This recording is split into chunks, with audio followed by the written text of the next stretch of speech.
Daniel from Three River Farmers Alliance. I am here with Hope and Cristin from Oceanside Physical Therapy. How you doing? Hey there. Thanks for having us. Yeah, thank you for joining me. I'm definitely excited to learn more about your organization. We're planning on doing some cross-promoting in the future, and it's something we're really looking forward to. Introduce yourselves and what do you do at Oceanside? So I'm Cristin. I own Oceanside, and it's been around for almost 11 years now, and it's evolved quite a bit. I had a vision of just making healthcare better. It started for women, but it's really grown to, much more than just that specific underserved population to really pelvic health for a lot of underserved populations. And within that realm is a holistic need for healthcare. So we are always partnering with people who sort of quote unquote think outside the box, because the box doesn't really serve everybody completely. So we definitely live outside the box, which is why we have me. We have Hope. Yeah, so I'm Hope. I definitely have more of the holistic health and traditional naturopath background. I also, though, happen to have a long customer service and operations management background. So really got a 2 for 1. Right. I got a 2 for with Hope. So coming here was really exciting. It was actually like a point in my life where I was like, no more am I going to split who I am. I don't want to just do my shamanic and holistic health on the side. I want to be a part of an organization that values that and sees the importance. And so Cristin and I are really growing and developing this holistic view. We really have our therapists, down to myself and down to our personal trainer here, all really focused on more than just symptom care. We're really focused on foundations. We're focused on getting you beyond foundations to where you want to be. And so part of that is food. Part of that is emotion. Part of that is stress management, right? Part of that is community. And so being a part of a CSA is something that we've always wanted to be a part of. Not only our internal team all values and walks this way, but we want to have resources for the patients that are also ready to take that next step, but maybe don't know where to go. And so really in valuing and taking that in-house, so them they have a whole nother resource, a whole nother extra step to take. Yeah, well, I mean, that sounds great. I mean, it definitely sounds like clearly you've thought about this. You've thought about the whole thing. And I think it's really important. I mean, you shouldn't have to just be one thing at one place and not another. I think everyone's kind of coming to that realization. As I mentioned to you before, I play in a band, and I talk about the farmers market all the time when I'm there. It's like they don't have to be separate things. So I think that's really great that you embrace all those things, and is very unique to recognize that the care is outside of just the medical or just the physical. I think that's really great. Yeah, it it has to be that way. It's the only way it works, and I think when you've been inside this medical system for a very short amount of time, you realize how myopic it is, and really how much need is in a more comprehensive care model. So our whole vision is well care, right? How to keep patients, yes, coming to see us when they need to, but really not, and how we support them and creating that structure and environment for themselves to be successful long-term. And so that's where you guys come right in. Yeah, I mean, obviously, our mission, of course, is just to try to bring the local farmers to a bigger market. But there's so many things that go into that, and there's so many things that we believe are so important about shopping local and supporting local. And, I guess it's more than just getting the food I need this week because that's convenient. It's trying to get people to think about, like, are there going to be farms in the future? Like, what do I do to support that? Like, what do you want the food system to be like in the future? And are you doing anything to help it now? So I think that's definitely something we're really focused on. But also, we're very happy to provide these nutrient dense and super fresh, local, and oftentimes organic foods to people. We're happy to help, make it as easy as possible for people to eat better. So, and I mean Well, better it's not in every easy. sense. Yeah. It's not easy to eat well and better, So I think our whole industry is around convenience.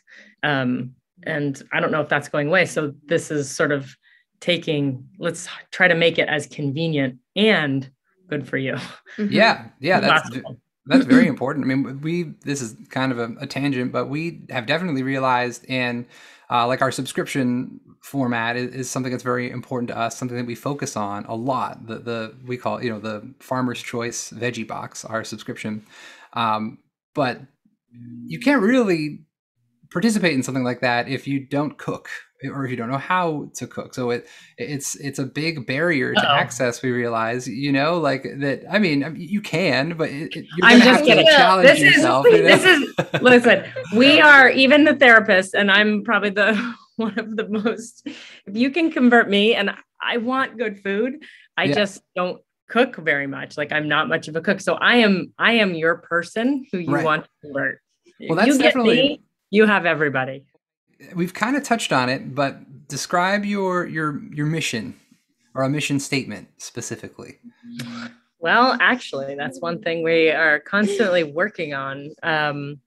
If you want to, the technical version is something around providing holistic care to people with pelvic dysfunction. That's kind of a very boring mission, but it is deep to us. Yeah. So, but really, we're looking for transformation. We're looking for people who are burned out and exhausted and just struggling and just feel like, God, life should be easier than this. Mm-hmm. And we give them the tools to advocate for themselves, whether it's from symptom care to resources to advocate for themselves, to the provider team, to just kind of make that journey to transform to that person that they want to be, that they know they are deep down. Mm-hmm, mm-hmm.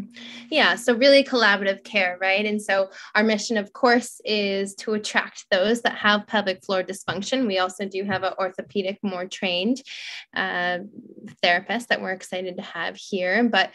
And maybe those people don't realize what holistic health means or what, full care really means in our eyes. But anyone who comes in that door, we want them to have the opportunity that not only do you have to suffer or be in pain or accept that this is normal, but also provide perhaps the very first healthcare experience that actually is unique to them, and asked questions that maybe they haven't been asked before, and understand that maybe healthcare in its totality can be seen differently, opening doors to preventative health, opening doors to again, more sustainable health, not necessarily just symptomatic relief. Right. Yeah. So it's almost, if let's take a simple version of it, is back pain. You have your back is bothering you. It's more of, who are you with back pain and who are you without back pain? What can you accomplish? Who can you be without back pain? And any pain is complicated, and it's the nervous system and the immune system, and it's any trauma that you've had. And it's just so much more complicated than, why is your back hurting? And so we just dive into all of those pieces. And part of it is asking you, what do you want to be? Where do you want to go? What do you want help with? And we're kind of like the Yodas that will help you get there, instead of the kind of old model of, you go to a provider, this hurts, and you're prescribed kind of a fix, whether it's a pill or even people are prescribed physical therapy as sort of a fix. It's just more complicated than that, It just matters when your back pain started and what you were doing. And, if, for a lot of people, the hormonal health, what part are you at in your cycle? Are your bowels moving well? Do you have good gut health? It's all of it. It's like, you can't tease out this one injury, from your whole health. Mhm. Yeah, no, that's a really great way to look at it. I mean, having done some physical therapy myself, I really appreciated that they were able to start with the idea of like, hey, you're here for a reason, but now we're going to talk about some new habits you're going to have instead of, we're going to fix it. We're going to fix it one time and it'll be over forever. Like if you have some recurring problem, it could be a posture thing or something that you actually need to address and have a habit of maybe stretching or something like that. So I responded really well to the idea, though it was a little bit of a bummer to have to do more work. Like the idea that you don't just go see someone who fixes you, but that's convenient. That's almost like the fast food version. Right. It's easy to go to McDonald's, isn't it? Yeah. You have to be willing to help fix yourself. Yeah. So yeah, that's a really neat way. And yeah, very, very effective, I'm sure. But it's hard. It's because it is hard. It's not something that's easy. Our culture doesn't support it. Mm-hmm. Right. We want quick fixes. Things should be really productive all the time. We're pretty screwed up as a culture. So it doesn't really help healing and people being really in this like peaceful place of really fulfillment. Right. Yeah. I think it's important to address priorities at every level. I think that seems to be what you're doing with your focus, is what is the priority, just to make you better in 5 seconds, or how are you going to improve your whole, many aspects of your life? Well, and a lot of the conditions that we see, if it was just us working, they wouldn't get better.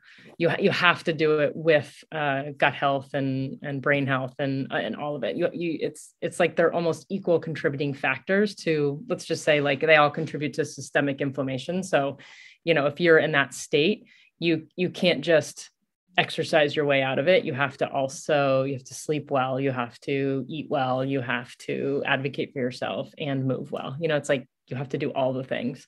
And if you just do one, it'll sort of like not work, but it's just because it's complicated. It's more deeper than that. Yeah. Well, that makes sense. How did you get here? How did you end up at this profession? Yeah. So I think like life experiences for me, I was thrown into a medical system really through college, and it wasn't successful for me. The pharmaceutical route for what I was looking for didn't fit. And so I had to learn another way. And it just was really inspiring to find out there was a lot of people that, that cut and dry effect didn't work for.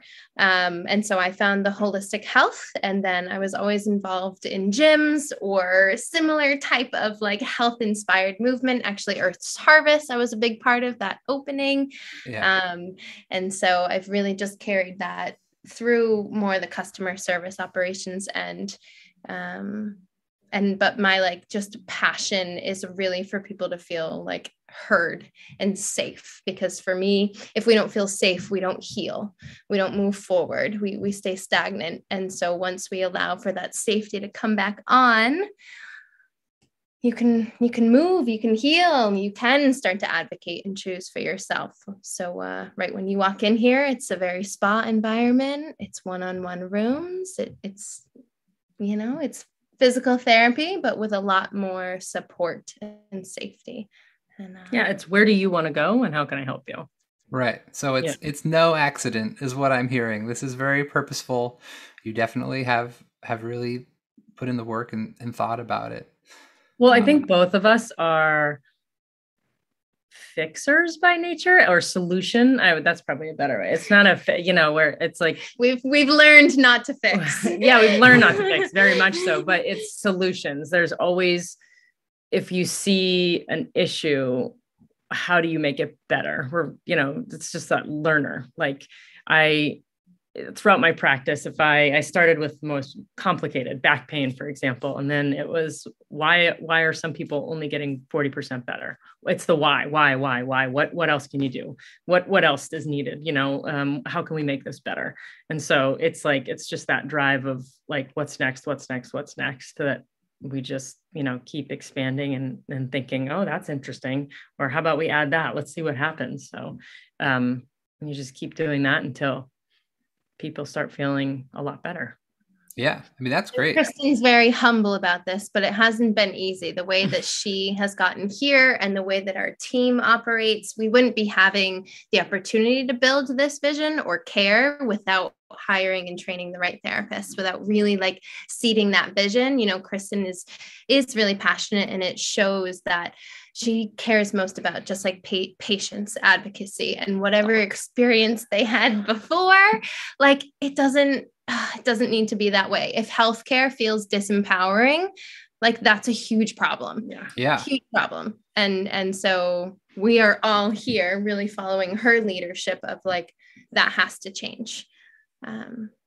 Yeah. And it's a challenge for me, you can, it's almost like if you're a cook, you can be a good cook, but like to create a farm and then teach people to cook and create a community that all eats well, that's challenging, and so that's what I want to do. I don't want just the patients I see to have a good experience. I want it to change on a bigger scale. I want more people that don't even see me. And there's a lot of great practitioners out there that are doing some good things, but the medical system on a whole does not operate this way.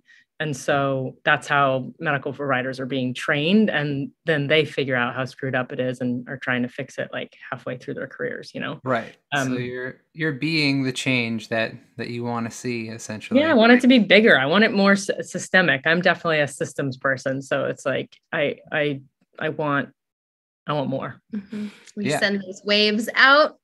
Yeah. Yeah, I mean, that's very important. I mean, you definitely have the drive, and I think you have to care. I mean, we often feel that way at Three River Farmers Alliance. I mean, we're not a very large company, and so everybody has to do and be willing to do lots of different things just to make it all work. And that's one of my, though that can be stressful, one of my favorite things about working for a small business is that your ideas matter. Mm-hmm. I mean, I grew up with a restaurant background in restaurant management and working for places that have 2,000 stores. So you learn a lot, but definitely it really makes a difference. Like if you have a great idea at one store out of 2,000, you can't implement it unless it's going to be implemented everywhere. If you're working at one smaller place, like a business like Three River, we all kind of get to exercise our good ideas and work together to solve these problems, and it's really empowering. So I get the impression that you have a similar model where you're all kind of working together. Mm-hmm. Yeah, for sure. And we're highlighting and everybody has different strengths too. So I think that's been the greatest thing as our team comes together, is that we're really highlighting who are you as a person, as a therapist, and who's the community you want to serve. And let's do that, and so each of us might have a little bit of a different niche that we can really serve well. And that together we're actually doing more as a unit than any one of us could do individually. Yeah. Well, that's awesome. Well, I always like to ask people what your favorite experience is at your business. Is there anything, a particular moment or result or something like that really stands out to you? Yeah, I mean, I'll share like one of the besides operations, when I kind of switch gears into holistic health and I'm able to take some of our patients into my practice as clients, and seeing how amazing it is to have the therapist and us work all together, right? And so someone that, maybe was having postpartum trauma from a pregnancy, a birthing experience that didn't go well, and maybe they're having a hard time on their second baby, they're trying and they're having fertility issues. And so maybe there's some physical symptoms that might be aiding in that. But then after working through some of the emotional or some of the imprintation or some of the shutdown from previous birth, then going back to PT and having a little bit of different physiological tension or symptom. And then a few months later, a few weeks later, maybe there's pregnancy again. And so I've been able to witness births from babies that, mamas were having a hard time. And so like, what is better than that? Yeah. Right. Yeah. No, that's very heartwarming. Yeah. Those, they happen. I mean, I think the best thing for me is always when that moment of hope, and people will email or after and say, I've not had hope and I left with hope. And I know that like, if we're dishing out hope, like that we just opened a window to healing. And so for someone to come in kind of like dejected and hopeless and hope, they leave like just elevated and excited and like, oh my gosh, yes, we have to come through on all that, but I know we can. It's just, but that transformation, when you see someone just like brighten up and with hope, I think that's and look, and then right. I was just kept thinking that. We literally get to here. We're gonna have hope. You guys, you could have a whole campaign about that. Like you could, like, hope brings hope. Right.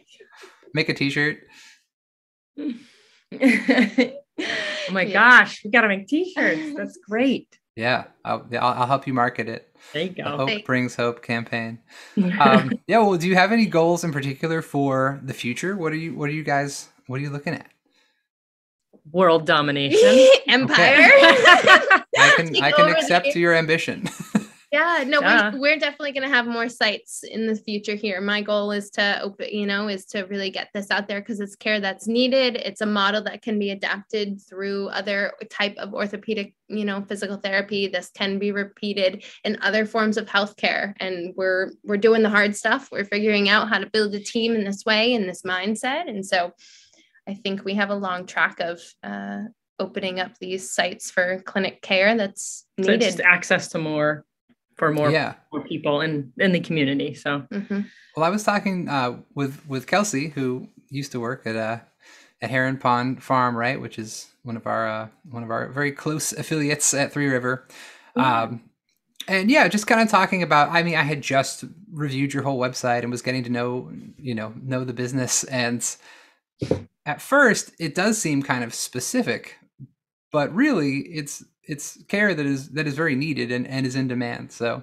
I think that was very cool to see that and hear that from her, that there really is a need for it. And clearly I mean, I can throw out like 95% of people with back pain have a pelvic floor dysfunction. So how many back pain clinics are there? How many people aren't actually looking at the pelvic floor? That's just like one little piece, but right. If you just take how we kind of started this, where women, their pelvises are a little bit more complicated sometimes. I believe it. There's just a couple more variables, but the care has been lacking, and it's very common and needed. And so it's sort of, it seems like this super specific niche, but it's like, oh, actually most people, especially women, have experienced something along these lines that they could have had more support in throughout their life. And then, everyone has a pelvic floor. So I think it's actually, for a lot of reasons, just an area that has been ignored medically in people, which has been unfortunate. So whatever reproductive organs that you have, it's actually, kind of in that area that supports your deeper core, that it's just an area that has been ignored, because you gotta talk quiet about it. Right. Is it some old school taboo thing? Yeah, no, it carries through. So, I mean, it carries through in the medical education and the education we get, all of it. And those of us who are like, wait, how does this connect? What about this area? And then you see how it's just, it has carried through. And it's excused a lot. So a lot of the people we get, right, are like, oh, we were told this was normal, or with age, or when you have a baby. And I can't leave my house without something, but all my friends are the same way. And that's actually not true. And it's not normal, and it can be helped. Yeah. I mean, that's a very important thing to focus on. And it sounds like you're doing wonderful with it. You have a great focus, and I definitely appreciate learning all about it and being able to talk about it. And well, thank you so much for joining me. I'm excited to work more together in the future. Yeah, you're welcome.